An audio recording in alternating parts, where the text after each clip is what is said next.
Hey everybody, this is TJR, and I was not expecting to make this video tonight.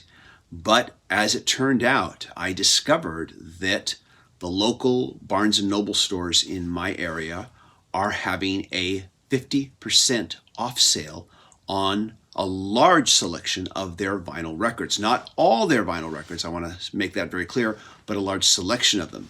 Now, just in case you're in another country outside of the United States, I feel I should mention Barnes & Noble is a large bookstore retailer. They are primarily known for books, but they do mostly carry large selections of Blu-ray and DVDs, and also large selection of vinyl records. In fact, they're one of the few chain stores left that still carry a large selection of vinyl records. I have to admit this sale caught me off guard. I don't remember seeing any advertisement about it in any of the newsletters that I received from them. And if you go online, you're not going to see the sale listed there. It appears to be only an in-store sale. And to be honest, I don't know if every Barnes & Noble in every state in the US is going to be doing the same sale. I just know that every Barnes & Noble that I visited here locally in Southern California had this sale going on. I had a little conversation with the clerk when I was checking out, and I'll get to that in a moment. But first, I thought I would share with you my vinyl haul here. Honestly, this was like an unexpected record store day for me.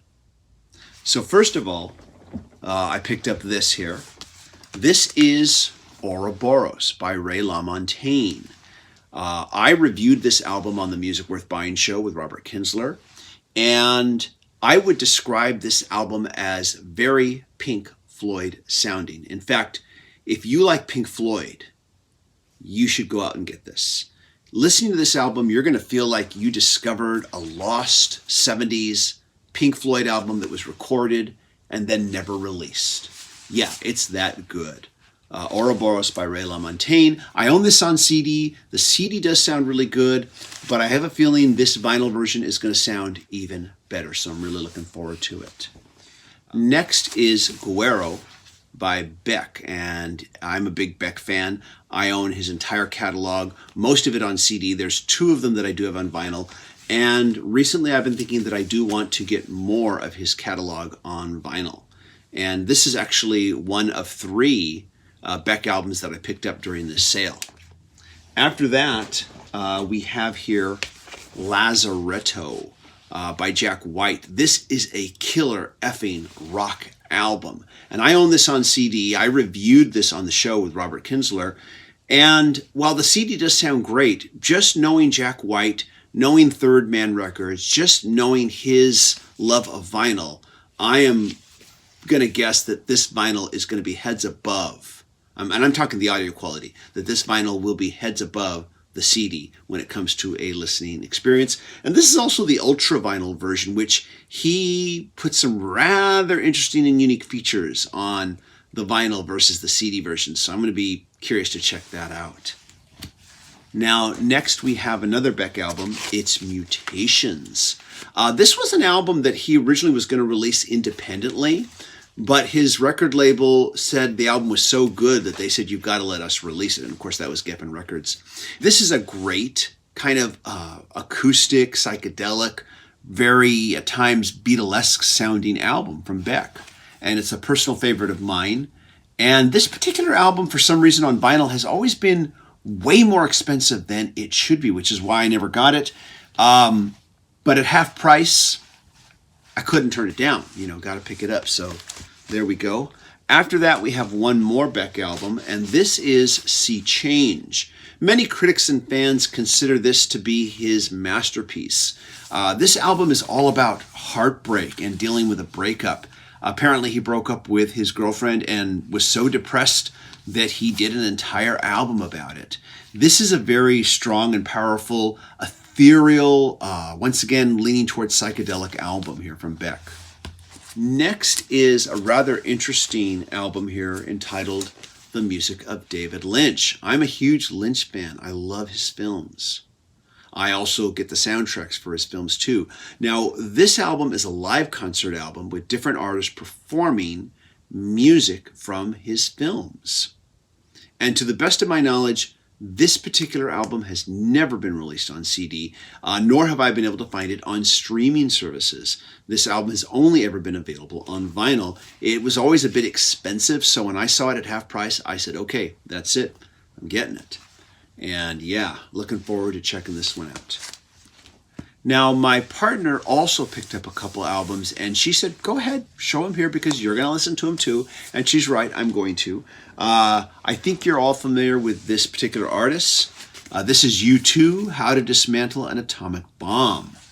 This album, when it first came out, was only released on CD. It was not released on vinyl. Vinyl was not a thing at that point. The vinyl revival was not in full swing. And so I remember this album sounding very lackluster when it came out and when I listened to it on CD. So I'm really hoping that the vinyl pressing of this will be similar to my experience with U2's No Line on the Horizon, which I should mention, No Line on the Horizon, when it came out sometime after this album, I remember thinking it was the most boring U2 album I'd ever heard until I heard it on vinyl. And then it was a completely different experience. It came alive on vinyl. So I'm really hoping that the same thing will happen with this when I hear it. But my partner picked it up because she's such a huge U2 fan and she doesn't have it on vinyl. She actually has her original vinyls of U2's catalog prior to the CDs becoming the dominant format and the discontinuation of vinyl. So one more vinyl album here, and once again, this is also picked up by my partner. And guess what? It's U2, the album Pop, which is probably the only U2 album that I have never really listened to.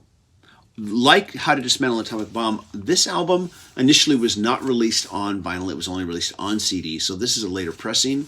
Once again, I've never listened to the original, but I'll be curious to check this one out. And I know she's going to want me to digitize these as well. So there you have it. This was quite the haul, in my opinion. Was not expecting this. Was not expecting to spend this money. But at 50% off, you know, I just had to go do it. So a few more words about the sale. When I was at checkout talking to the clerk at Barnes & Noble, I asked, how long has this sale been going on? And he said, since the 26th, since the day after Christmas. And he added, I'm not sure how long it's going to continue.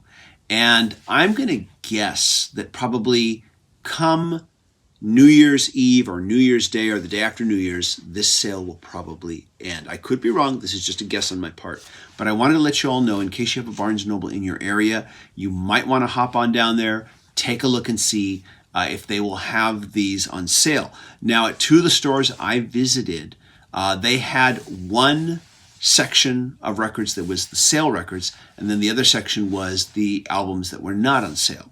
But at one store I visited, the new and sale items were just all mixed together, and so you just had to kind of go looking through them. Anyways, though, just wanted to share that bit of news in case you have a Barnes & Noble in your area and you want to see if they have the sale going on.